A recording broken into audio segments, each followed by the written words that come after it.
November 9, stand by.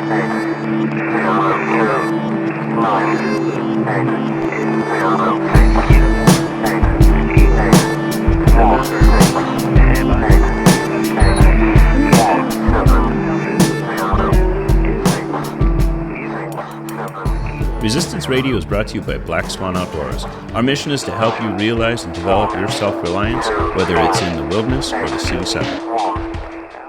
So it's been a while since I've done a podcast. I thought maybe I would do one or a few here tonight.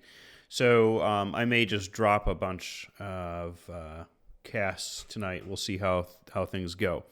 I want to do a series. This is something that I think is critical for anyone who is a person who experiences the outdoors, goes out in the outdoors, whether it be hiking, camping, canoeing, whatever. I see a lot on YouTube, as I think a lot of people use YouTube for knowledge. A really bad trend that's gone on for many, many years, and I think it's been ingrained so much that people follow it as a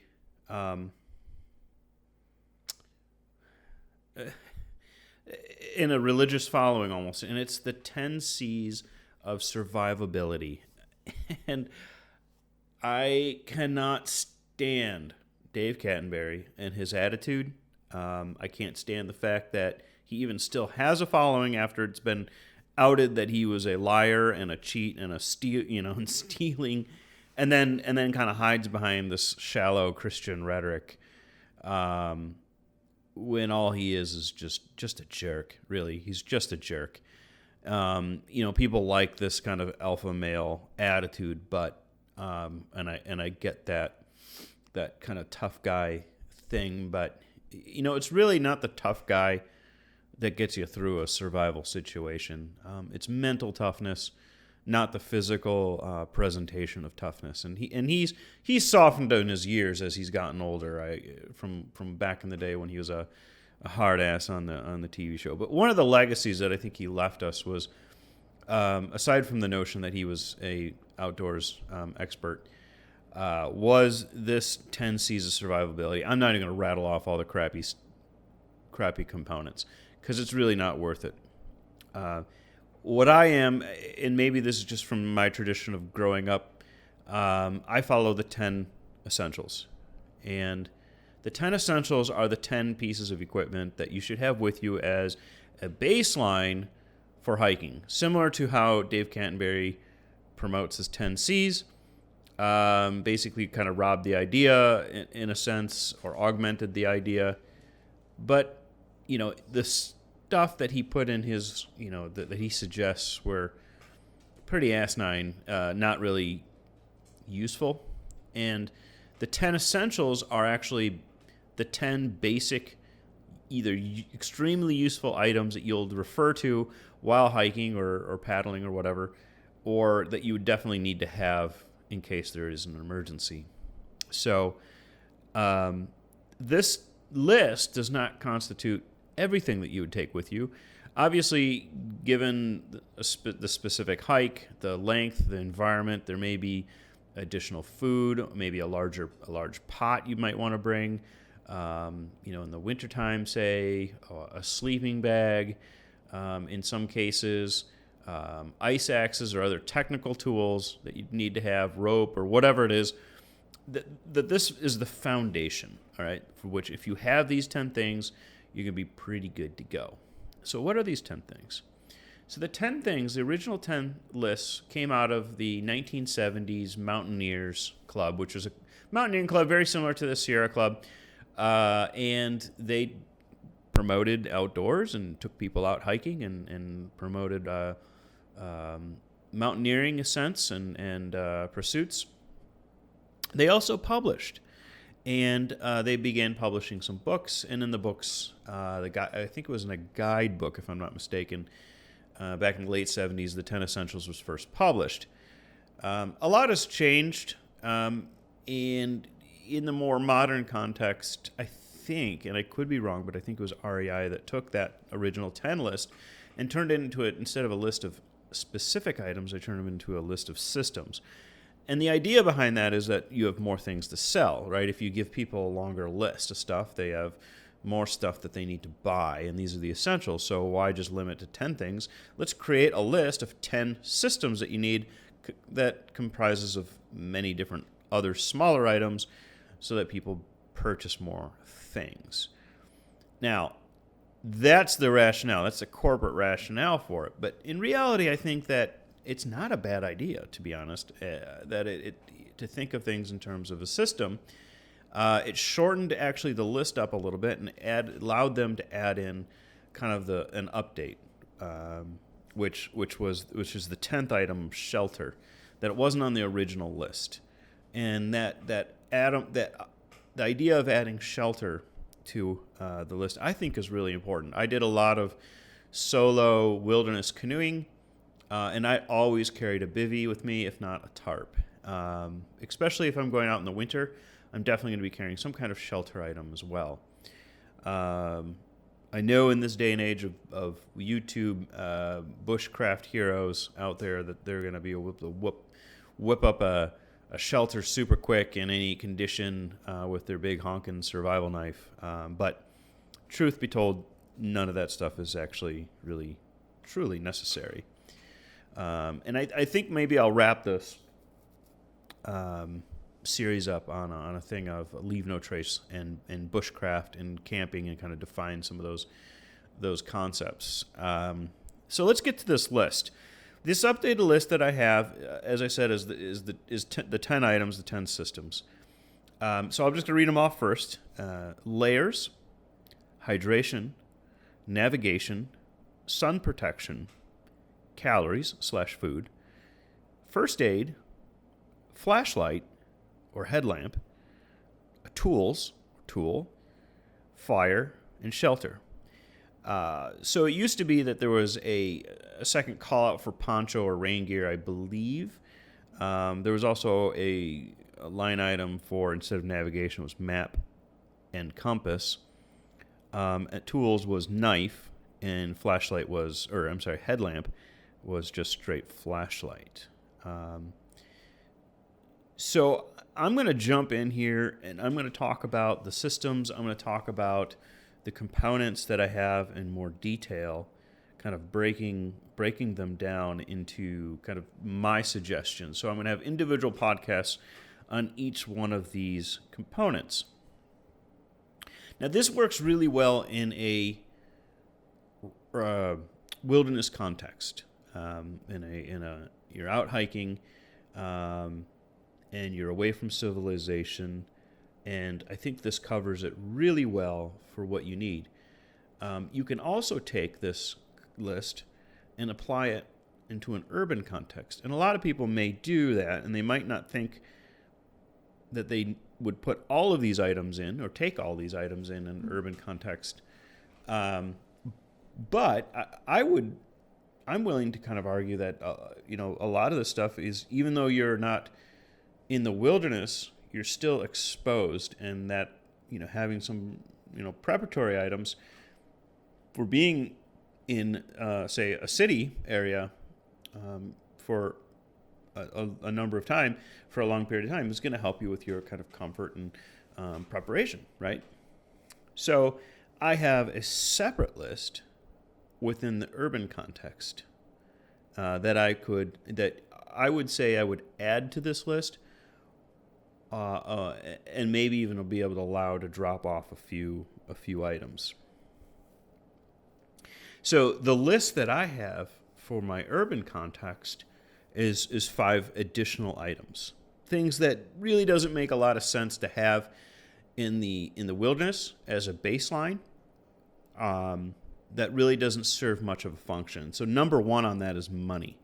Obviously, when you're out in the wilderness, there's not a lot of people, and there is really no need for money. Money can get you out of so many jams. We kind of default to kind of self-reliance and thinking that we can take care of every situation. Well, we really can't. Sometimes we do need help, and in that we're purchasing goods and services from other people. And money gives us that opportunity to do that. It opens up a lot of opportunities. So I just say cash, right? Just have some cash. I fall into the rut all the time of just relying on my debit card and not have cash on me.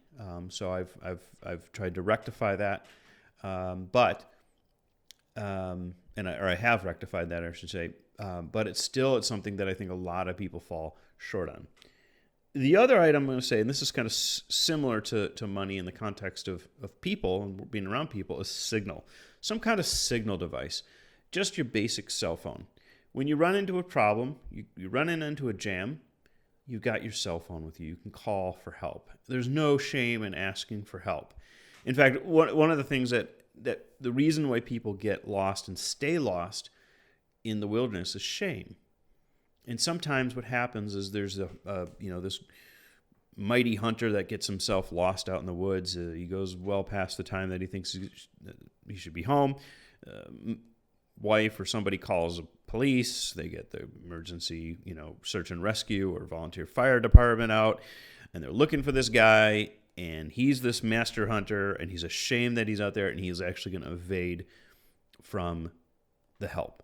And he's going to go and hide, or he's going to go walk the opposite direction and get himself even more lost. It happens all the time. So there's really no shame in asking for help, and being connected with people is great. Now, obviously, in an emergency, say there's a great emergency that's happening, cell services go down. So what can you do? Well, you could have a phone that has internet capability. You can communicate through internet. You could have a secondary phone on a different carrier. Perhaps your carrier is not functional, but maybe another carrier is. So you could have a kind of a throwaway phone, or what's called a burner phone, and I have a blog post on that. You could carry a ham radio or amateur radio. You do need to be licensed, but not in an emergency. You can still use it in an emergency context without having to worry about a license. So there's plenty of options that you have for that. Now, because you're relying on this electronic signal device, I say the next thing should be energy. Some way to charge it, whether it be just as simple as carrying a charging cords to maybe a battery bank or external power battery or external power source to maybe even a solar charger. That was one thing when I was traveling in a developing country.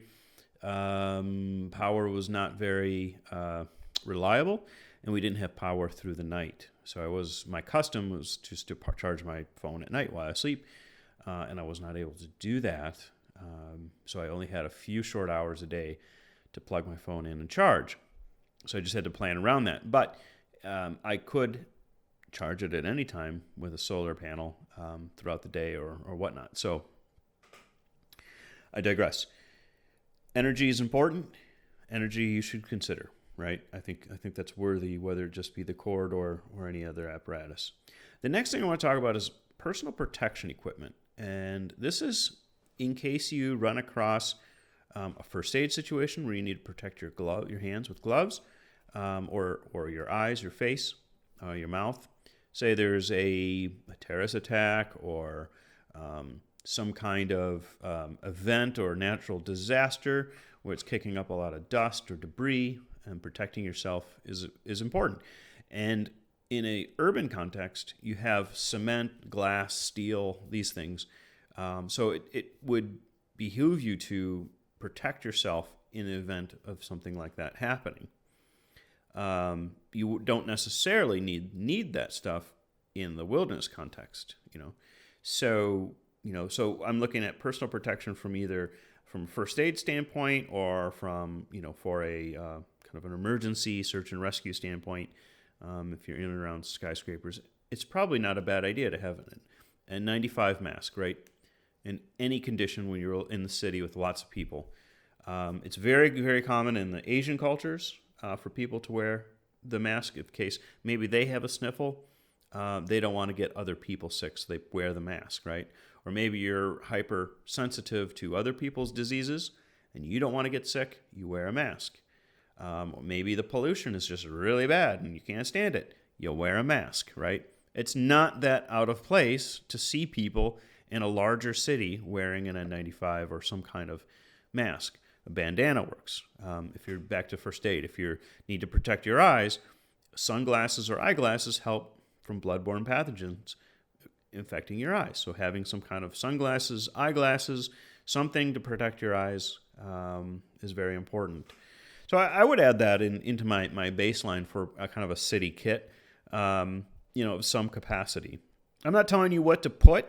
I just kind of throwing out some suggestions that fit that category. You can determine whether or not these things are worth your time.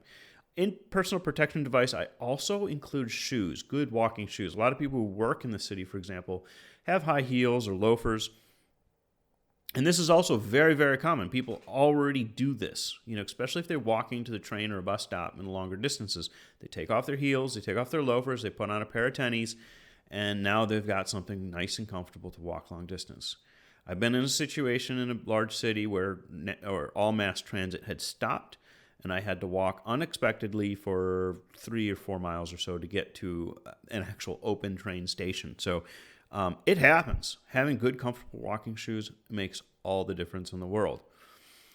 The last thing I want to say in this thing is, and this is your discretion, is some kind of self-defense device. So it could be pepper spray. It could be a keys. It could be a tactical pen. It could be a firearm. It could be a flashlight. It could be a number of different things, a pocket knife. It could be many, many other things. And a lot of times, we get a little overboard on this. But statistically speaking, the closer you are to lots of people, the higher the percentage or the chance, the probability of you becoming a victim or being attacked is going to get higher. So we always think back of the stories of these kids sitting around a campfire telling, ghost stories and scary stories. And there's always the serial killer with the hook in the middle of the woods, and it's all very, very scary. But the reality is, the further you go into the woods, the safer you are statistically. The closer you get to the inner city and into the city, statistically, the more in danger you are from other people, and specifically a serial killer. So if you never want to get killed by a serial killer in your life, you can just be a hermit living out in the woods, and that will never happen to you. I guarantee you. So it's amazing. So that's my five my 5 additional things. As I said, I'm going to go into more detail on this list. I'm just going to cover the wilderness side or the outdoor side because I want to leave the urban 5 kind of open to interpretation, and I would love to hear maybe some comments or responses from you about the things that maybe you carry, things like that we can kind of learn from this kit, from these additional extensions to your kit. So with that, thank you for your attention. I hope you enjoyed this podcast, and like I said, there's going to be more content. So have a great one. Bye. 9, 1, 2, 5, 8, 1. Thank you for listening to our podcast. Please visit our blog for articles and more information at www.blackswanoutdoors.com or check us out on Instagram. 1.